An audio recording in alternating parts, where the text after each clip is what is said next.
You fought well yesterday. Your style is unorthodox. Viking Academy, real quick. Got a bunch of savages on the mat. We're gonna show you something really fast. Looking at bar really quick. We got the student of the month popping off right here. New blue belt right here. Joe the Savage. We got, world champion right here. Several different weight classes. You guys ready for this next one now? All right, now I'm playing to the room now, ready? So I'm in this position where we just talked about breaking the grip, getting the toes inside, sitting up on our elbow, creating leverage, and then going for the sweep here. Now this is gold for you. This is really gold for you. What typically happens when you're going for a sweep here is the guy posts that leg. So now obviously I have no access to that far side post. So look what I'm gonna do, ready? My right foot's gonna go in the center. And I'm just gonna square my hips up, just like this. Now watch my right foot. My right foot hooks under the knee, and then I'm gonna drag the loose knee towards my face. Just like this. You see how his weight over committed now? And now all I have to do is drive the ridge of my left foot to the mat, pull down, and extend my right leg. Okay, we'll talk about the recovery in a second. I just want to go over that too. So if I'm here, the antagonistic movement that he uses is that he posts that leg there. So what we were doing before, if you put your knee down for 1 second, just for the camera, right? We're doing this dynamic movement of sweeping the guy laterally. But as a defensive measure, what he's obviously going to do is he's going to post the leg. He'll get keen to it. And he just feels threatened because if you're leaning in one direction, it's obvious where my intention is. My intention is to sweep you in the direction I'm facing. So he knows this and he posts that leg, which is fine. I'm just going to put the ridge of my foot on the mat and I'm going to sit up. Hook the knee, fall back, and use that momentum to draw his hips over you. So now his hips are loaded over mine for the most part. All I have to do is drive my ridge to the mat, extend my right leg, and I get a pretty seamless sweep. Okay? Go over that 2 more times, just the actual sweep itself. So I break the grip. I get to my post. He does a great job of reading that, and he posts his leg. So I just square my hips up, hook, draw him into me, sweep him over. Seamless. Very hard to stop. Now one of the reasons it's so hard to stop, let's say that leg's up early, right? The reason it's so difficult to stop is because of how much leverage I have with this arm particularly. But I'll give you a breakdown of why this can be flawed if you don't utilize this hip throw. If I drive laterally from here, I don't have nearly as much leverage. See that? Actually, this is actually a great opportunity for this mat pass.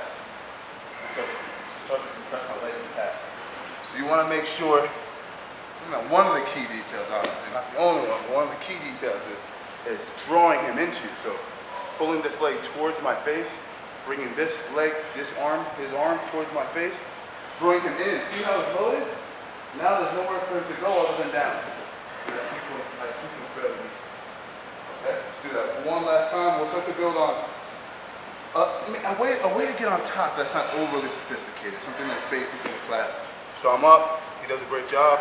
I draw him in, I sweep him over. So the first thing, as you can see, I want to do is I want to hide my legs. I don't want to give this guy an opportunity to score my legs in any way, meaning isolate my legs. So watch what I do, ready? I get to my post. Because what's the number 1 rule of winning a scramble? Head above it. And now watch how I hide my feet. I have to escape my feet away from him. So now there's no way for him to attack my legs. So at the very least, I'm not going to get foot locked. So I'm cool with that. And then maybe we'll scramble up, maybe we won't, but I'm not going to get foot locked. I keep both his knees controlled and I connect his hands together. Now from here I drive my knee into his hip, I lower my chest, and it all depends, right? It's relative. He's probably going to put his knee down, right? It's probably going to happen. It's create a space. He doesn't want me to just come on top of it. No problem. If he puts his knee like this, what will I do? Smash. That's what I want anyway. And then he gives me the opportunity to start passing. It's no sweat on me anyway. But I think the main concept we have to focus on, and I'll just go right through the sweep really quick. So let's say I drew him in, I swept him over. I just don't want to get submitted at the end of the day. That's my main concern. And if I keep this leg, for instance, elongated, look at this. Yes, he's going to weave his leg to the inside. So can someone tell me, now this is a little bit of a stretch in this class, but what's my main concern when interlocking my legs?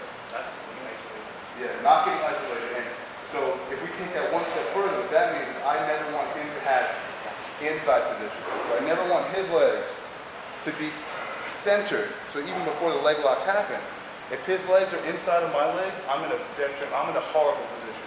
Whether I'm aware of it or not, this is like, I'm at death's doorstep right now because it only takes a little extension. He's on my leg and he's tearing my leg apart. So once I sweep him over, I'm really sensitive, and you have to be really sensitive to hiding your feet. I swept him over, I'm hiding my feet. Look, I'm hiding my feet. That's my number one concern. I could deal with him getting on top, but I can't let him get my foot. So if he's smart, I'll put the knee shield in most likely, but I'm connecting his hands, I'm drawing my knee to his hip, and I'm coming on top, just like so. Smart man, what's he gonna do with the knee? Knee shield, knee shield. He's gonna block me here. And in which case I'll start to manufacture some sort of pressure position attack. We're gonna stop there, but I do wanna show it one last time, and I just wanna focus on not getting foot locked and getting up on top. So I come up here, I go for the sweepy post, really simple, I sit up, I draw him in tubing, I roll him over. What do I do? First thing I do, guys? First thing, what's the first thing I do? Hide your feet, right? What do I do with my left leg? Yep. I have to slide up. Now, if I'm laying on my side, can I get my heel back? No. I can't, right? See how it's stuck? So I have to create some sort of post to then run my hips away and escape my leg. Do that again. So I swept the guy over, I hide my leg to my butt, I get up to my post, and I watch my hips and my knee. I'm gonna have to give up a certain amount of space. See this? To escape. I connect his hands, I drive my knee to his hip, and then I'm on top. And it depends on what he wants to do. If he's smart, he'll go with a vertical knee. If he won't allow me to go chest heavy, if he goes Z-guard, you go to yourself, man, this is a blessing. If he goes Z-guard, it's a blessing because now he cannot stop. I mean, he may be sophisticated at Z-guard. Some guys are very, very sophisticated at Z-guard. But for the most part, I can hold him here. And he's not going to be able to mount much of an offense. I can stall you here pretty good. If he puts that knee vertical, go ahead. Look, I can't smash him. And no matter where I go, he's tethered to my body. So what would I want to do if I ended up in a knee shield position? Doesn't have to be super technical, but what do I have to do? Smash it down. Press it down, and then we'll start to go from here. All right, let's hit it on 3, guys. 1, 2, 3.